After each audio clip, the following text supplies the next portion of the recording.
series of videos of retrospective image analysis for long-term demography using Google Earth imagery.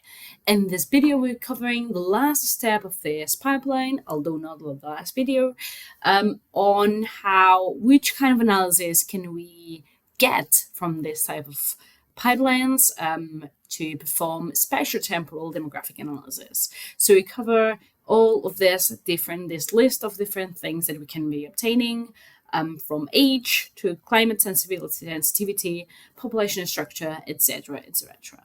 So I'm going to open one of the protocols that I prepared, which is within the folder, within all the documents for this protocol, and this includes a description of the different things that we can output from this kind of models. So one very easy thing that we can get out would be this type of plots where we can see the evolution of the number of individuals tracking back in time from 2022. We have been observing how many of them were there. So this would be the annual recruitment that we found, and we actually can fit a linear model. In this case was the best fit, which had a very high R-squared, and the slope corresponds to this average recruitment rate, which in this case was 8.4 individuals per year. This is strongly informative to know if the population is growing and at which rate is recruiting new individuals. Based on this information, another thing that we can check, that we can try to unravel, is find if there are highly productive and low productive years where recruitment has been higher than expected and lower than expecting. So what we're checking here is the residuals of the linear model we fit recently, linear if that corresponds to what we are seeing. And in this case, we plotted the difference between the actual recruitment of that year and the predicted recruitment according to the model. And we can see in green those years that were more productive than expected, and those years in red that were less productive than expected, so less individuals were produced on those years.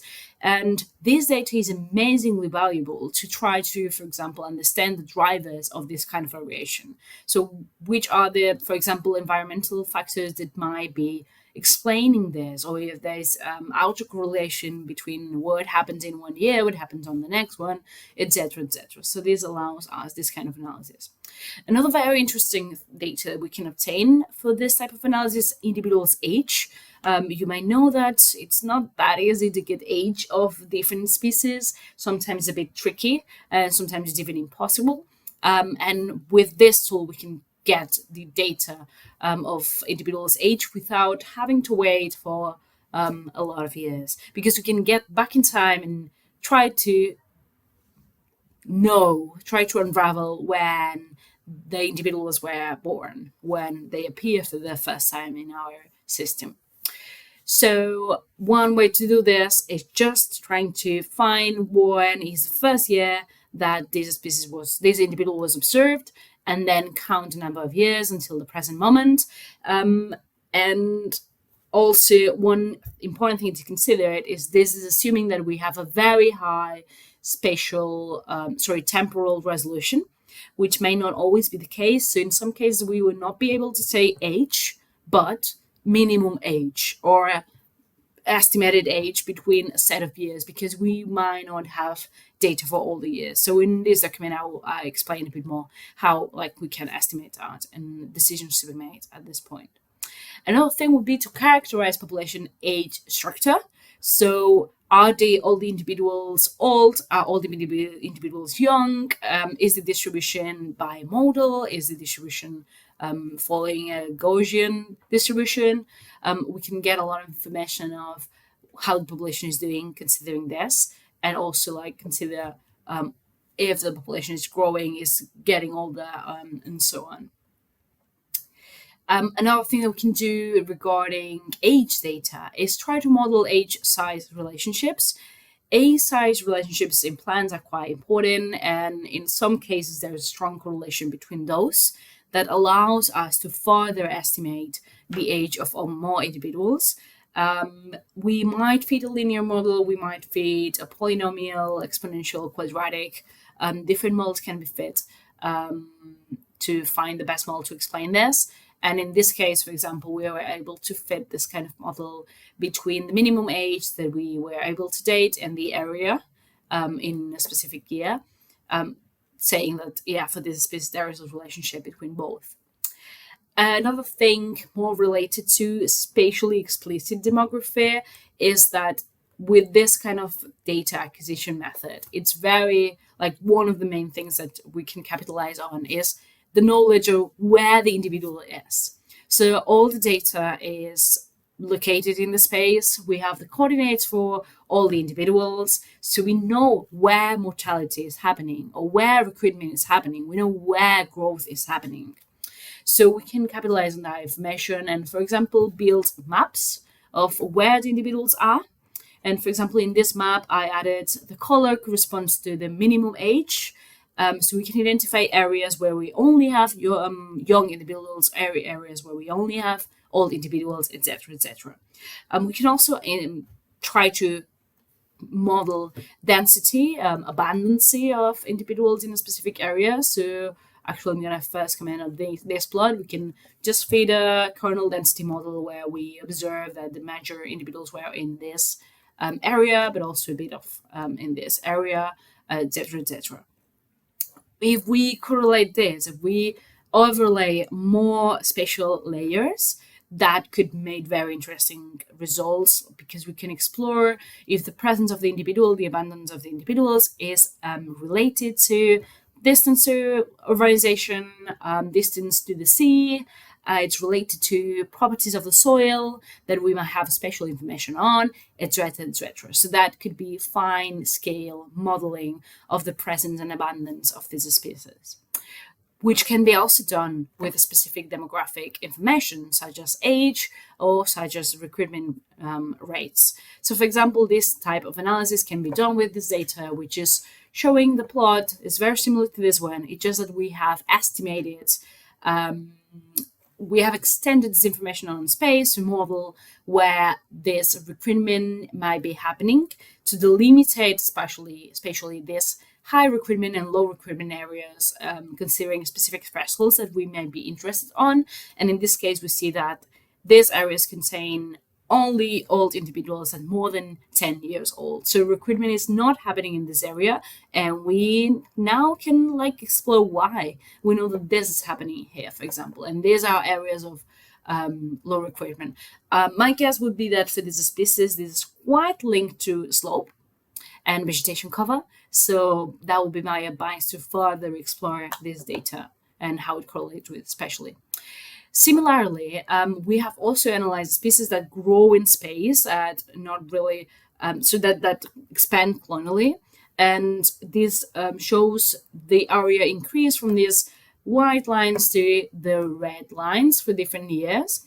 So we can actually, with this data, we can test how symmetric the expansion is, and also try to fit models to understand expansion patterns.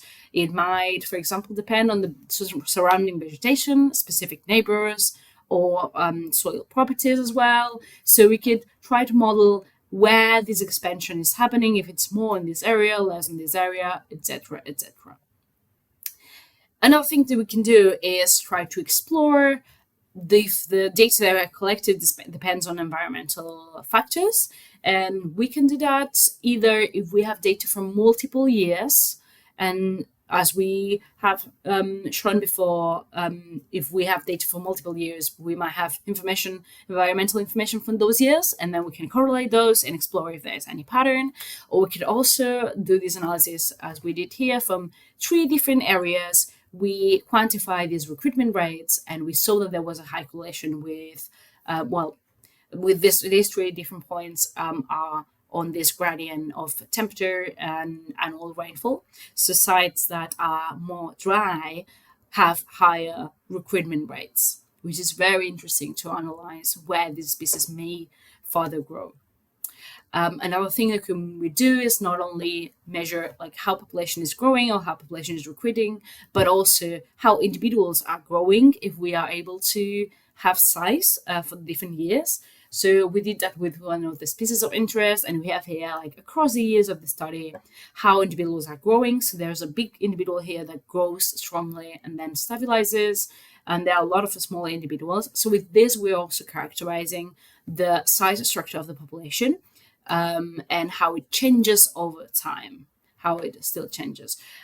Different ways to visualize this could be violin plots or distribution plots, where we see where this changes, the mean of the size changes across different years. Finally, one other thing that we can obtain would be individuals' average growth rate and its probability. If we manage to get the size change for a lot of individuals, we might be able to fit this kind of plots where we see that if the individual maintains the same size at 1 year and the next year, they will be exactly on the same line, on this 1-on-1 line. But in this case, the line is a bit up there, so we are observing positive growth, although some individuals might shrink as well. And we can analyze if that is dependent on size, for example, we just color here, or if dependent on other stuff or things. And we can plot also like what is, or calculate what is the mean value for this annual increase, but also what are the extremes and how likely the extremes are.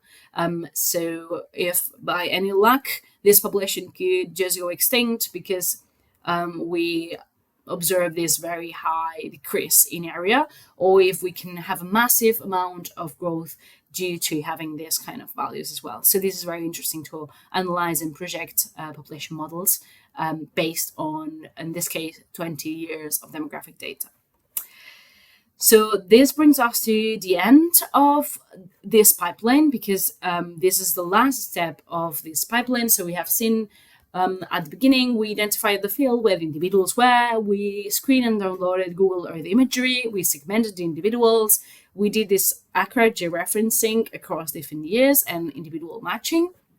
We transformed this data into recruitment data, and we get this analysis on spatiotemporal demographic analysis for different purposes.